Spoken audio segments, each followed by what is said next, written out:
I don't really think that's the case now ever since they changed his Q healing. So that'll be some pressure there. You can follow up, as you're rightfully saying, with the champions like the Sejuani. The Ambassador can do the same. I think that there is a lot of responsibility on 113 choosing the right fight so the rest lower. He's had some incredible games. Potential gank coming in topside. 113, what do you got? Skipped his entire topside for this. He knew the wave was pushing in. Nako trying to flash away. He's going to get locked up. Permafrost stuns him. And there is Burst Blood. BDS secure on that bot lane tower. A plate going over to Irrelevant. So that's kind of the trade we've seen thus far. Now with Ice a little bit separated from the team. 113 going to try and land this smite. Can't quite get it. The jump in by Paris though with a double knockup. Pushed back by the Pathmaker. Gravity Well coming out as well by Nuke. And unable to catch Vitality inside it. So in the end, it's 3 grubs over to Vitality. In exchange, the interesting thing is that Finn was talking to me about players on both these teams, Hylissang on one side and 113 on the other, is how they approach an advantage as Chayak is down towards the bottom side, and we talked about the fact that 3 grubs do not a might make. And in the end, BDS, although they did lose those first 3 grubs, were able to even out the score.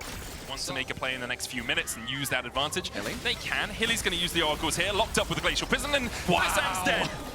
And that's well played by BDS. Hilly's just poking his nose in, seeing if there's something there. Lince's jumping forward as well. I think he got the smite on the Gromp, so does manage to steal it away. Yeah, but BDS kind of cheated tempo a little bit. They just had an extra man sitting there. Chayak goes in. What? Puts down the... Okay, no.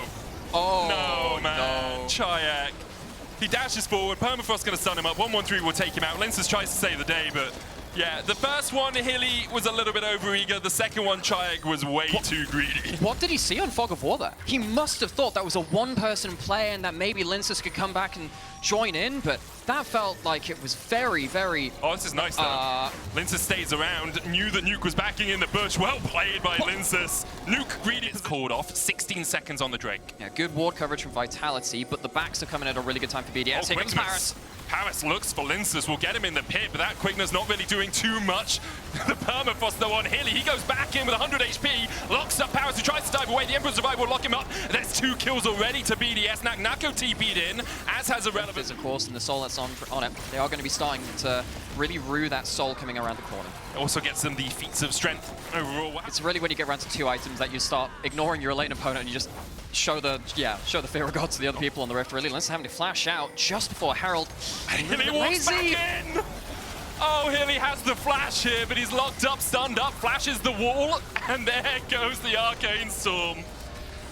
Oh, Hilly. How consistently mid they have been, right? But when your team, when the opposing team is giving you kills like this, is giving you gold advantages like this, BDS are more than capable of. I think it's the right call. I was also going to talk about like whether you just take that trade as BDS. Yeah. It's like Vitality get like the GA. To ward them off by himself, you need to be a little bit careful at Vitality. Nuke has TP as well. Ice is going to be left behind. Solar Flare flashed away by Irrelevant. That Artican is down to 8,000 HP. Nako doing a good job of keeping BDS away, but there's no Drake, there's no Baron. Vitality can try and force for a tower, but who cares? You're going to get there late, give them the false life. Well played by Vitality to take it back in the bush. Ozzy a little bit pushed up.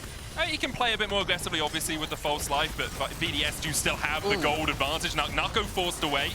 The tower goes down as well, and even though the Artican went over to Vitality, it's BDS. Follow up nicely enough after that point. So really, really need to see how well Vitality can get them onto the carries of BDS. It's one of those moments that if you lose this fight, you just delay the game a bunch. 113 goes forward, they try and lock up Chayak. Immediately they dash back in, public execution going out as well as Ice is ready to kill off Hylissang. It's disaster for Vitality! Look at the storm!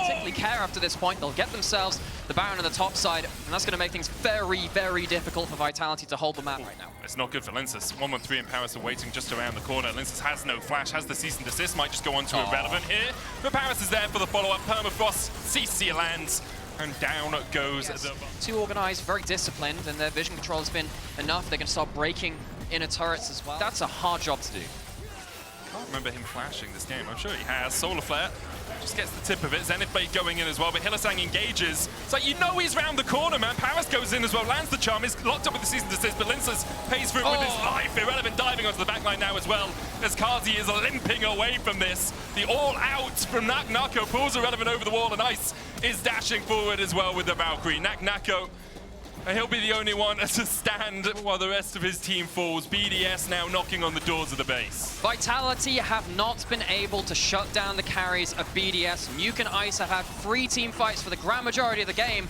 and they've really looked comfortable with it.